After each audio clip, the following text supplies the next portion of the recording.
The Legend of Zelda's greatest myth, the Tetraforce. In the Legend of Hyrule, the Triforce is said to be the ultimate source of divine power. 3 golden triangles left behind by the golden goddesses when they created the world. But for decades, whispers of a 4th piece, a hidden, forbidden fragment, have lingered in the minds of fans.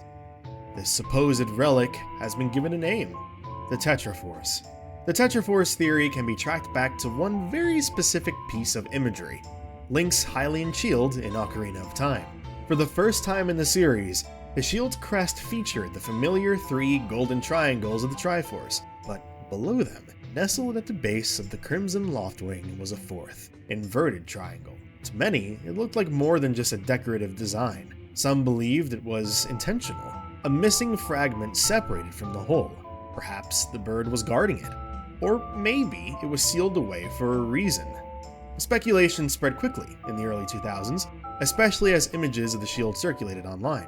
Nintendo's later redesigns removed the 4th triangle entirely.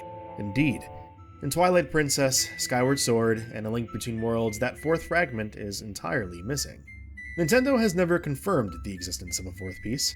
Hyrule Historia, the official series encyclopedia, firmly states the goddess has left behind 3 golden triangles, not 4. Not even a hint at another fragment. But in the absence of official answers, fans did what they do best.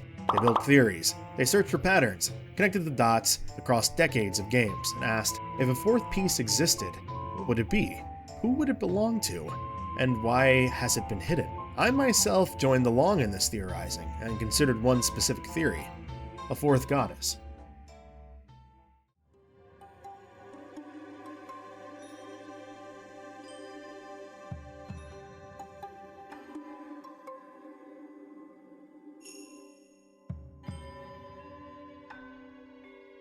The most common explanation is that if there is a 4th piece, it would have to come from a 4th creator, a goddess separate from Din, Nehru, and Furore. Several candidates have been proposed. The goddess of time, mentioned by Zelda in Majora's Mask, and connected by some to both Nehru and Furore. The goddess of the sand, worshipped by the Gerudo, whose likeness appears in both the Desert Colossus of Ocarina of Time and the Arbiter's Grounds in Twilight Princess. Zelda herself as the mortal incarnation of Hylia, and a possible goddess of hope. Her pirate name in Wind Waker, Tetra, meaning 4 in Greek, has often been taken as a subtle nod, though it's more likely it's a reference to the fish, considering the game takes place on the ocean. The Triforce pieces we know are strongly tied to 3 colors, red for power, blue for wisdom, and green for courage. But in games like Four Swords, a 4th color, purple, appears alongside these 3. Villains like Vaati and Majora have been associated with this color, leading some to believe purple represents the 4th force, perhaps shadow or chaos.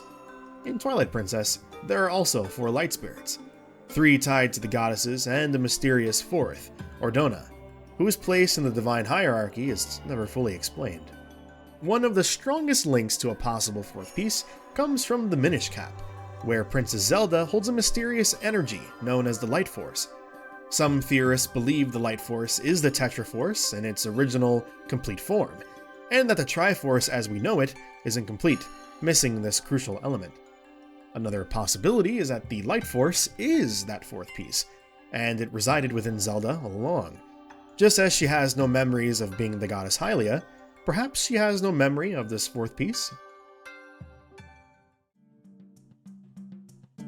Over the years, fans have proposed many possible identities for the 4th piece. Triforce of Shadow, said to be hidden in the dark space at the center of the Triforce emblem. Kindness, as represented by the Great Fairy of Kindness in Majora's Mask. Hope, linked to Zelda's role in the Oracle games. Interestingly, in Japanese culture, the number 4 is considered unlucky. It's associated with death. If a 4th piece existed, its symbolism could be darker than the other 3. Perhaps explaining why it would be hidden away. And yet, the number 4 appears throughout the series. 4 giants in Majora's Mask, 4 provinces in Twilight Princess, 4 links and 4 swords. It's as if the number itself is woven into the fabric of Hyrule's mythology. While the Triforce exists only in Hyrule's mythology, its design has roots in the real world. The 3 golden triangles are almost identical to a centuries-old Japanese crest, known as the Mitsuroko, or Three Scales. The legend behind the Mitsuroko dates back to the late 12th century, and the powerful Hojo clan. According to the tale, Hojo Tokimasa, I'm sorry if I butchered that, the clan's first regent, visited a shrine to pray for his family's prosperity. The goddess Benzaiten appeared to him in the form of a serpent, or dragon, and when she vanished, she left behind 3 shimmering scales. Tokimasa took this as a divine blessing, and adopted the 3 scales as his family emblem.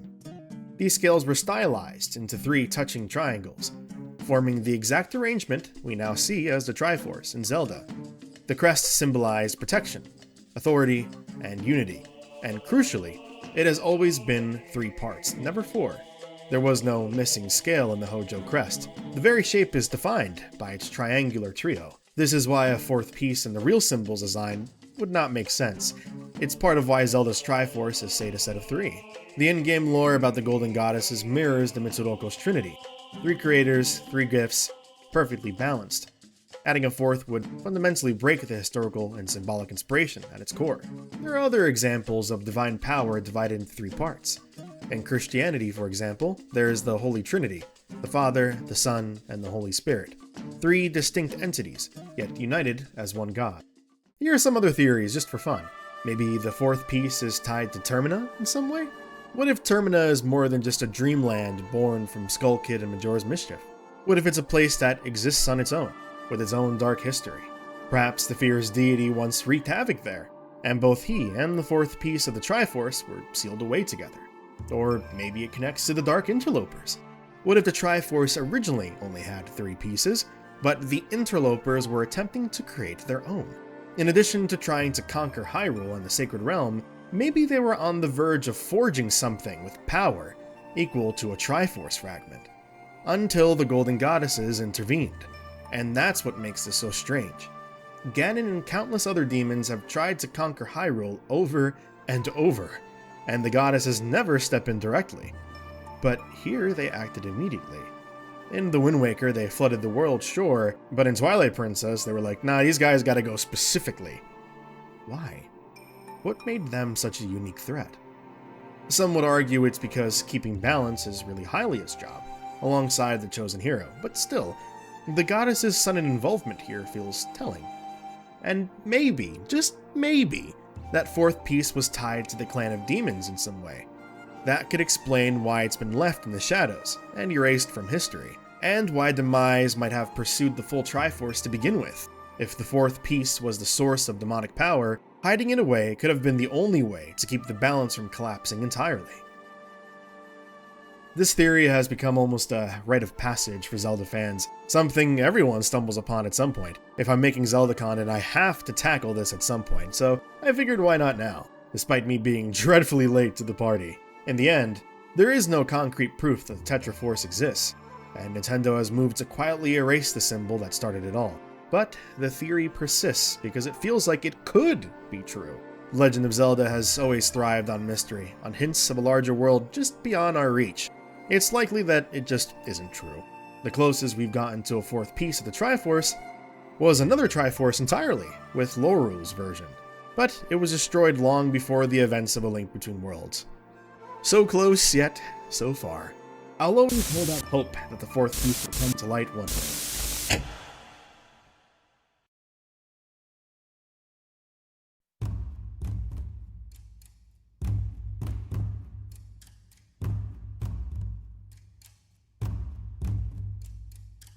In the beginning, there were the 3 golden goddesses. Din, the goddess of power, shaped the land. Nehru, the goddess of wisdom, gave law to the world.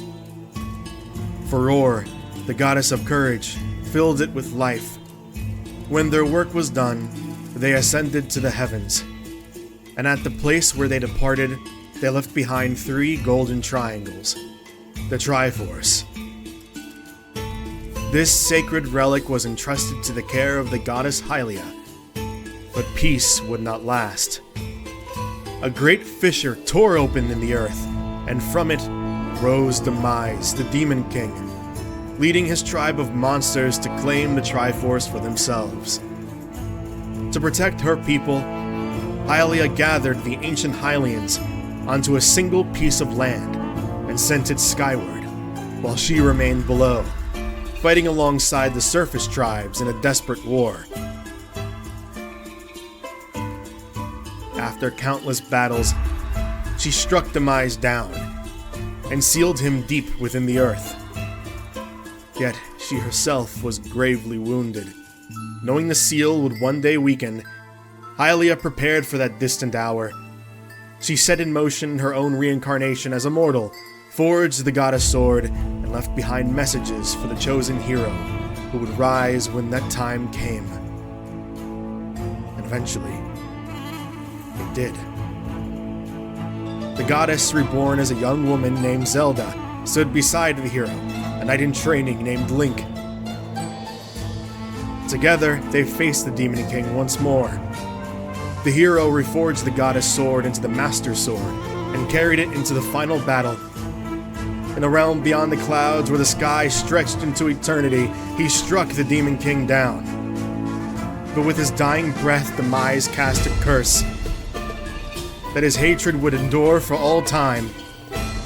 Reborn again and again to hunt the spirit of the hero and the blood of the goddess through the ages. And so began an endless battle. Demise's malice took form as Ganon, the king of evil. Again and again the hero rose to meet him. Kingdoms fell, oceans swallowed the land, armies of darkness returned in many shapes, Malladus, Majora, and countless others, each threatening to cast the world into shadow. But through every age and every battle, the spirit of the hero stood unbroken. And even as the curse raged for thousands of years, the fight endured, carried by those followed by the goddess, guarded by the sages, and bound by the unshakable courage that the goddesses themselves had placed in the hearts of mortals. But there's one small issue with this. The Demon Tribe was never the reason the Triforce was created.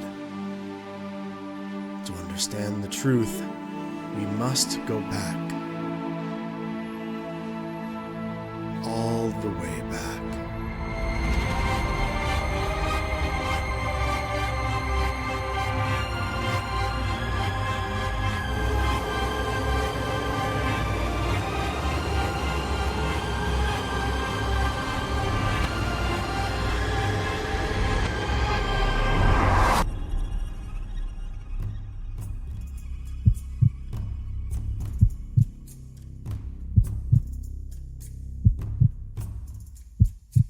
Before the goddesses shaped the mountains, the seas, or the sky, before there was even light, there was only the void.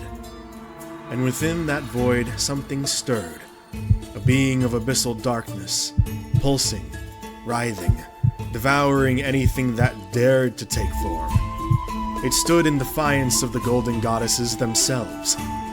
In that endless chaos, there could be no order, no light, and no life. The goddesses waged war against it, a battle beyond mortal comprehension. And when they could not destroy it, they forged a prison.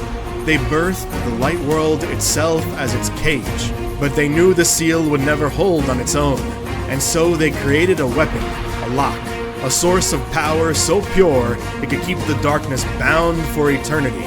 The Triforce. The primal energy. What history has forgotten is that there was always a fourth piece, a shadow to the light, a force in direct opposition to the whole, a piece not of power, wisdom, or courage, but of death itself, a mass of violent darkness, whose name is